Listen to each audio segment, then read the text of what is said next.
আমরা এখন বসে আছি এখানে, যারাই অপেক্ষা করছে সবাই ডিনারের জন্য। আমরাও অপেক্ষা করছি। আমরা এতক্ষণ এই উট, এরপরে হচ্ছে ল্যান্ড ক্রুজার গাড়ি দিয়ে আমরা বালি রাইড করলাম।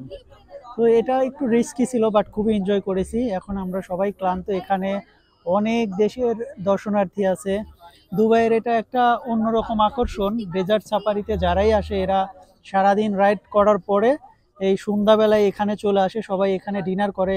এরপরে এই একটা মঞ্চ দেখছেন, এখানে একটু পরে হয়তো নাচ নাচ হবে, জানি না এটা কোন কোন টাইপের নাচ হবে। দুবাইতে তো অনেক ধরনের নাচ ব্র্যান্ড বললেই চলে। তো আমরা সকলে অপেক্ষা করছি, দেখি আমরা কি ধরনের নাচ আজকে উপভোগ করতে পারি। এর চেয়ে বড় কথা, এখানে যারা আছে সবাই ডিনারের জন্য আছে। আমরা এখানে রাত 9টা বা 9:30 পর্যন্ত থাকবো। এরপরে আবার আমরা হোটেলের উদ্দেশ্যে দুবাই ডাউন টাউনে ফিরে যাব। যাই হোক, হয়তো বা আরো বেশ কয়েকটা এখানে ভিডিও কন্টেন্ট তৈরি করতে পারবো বা করব।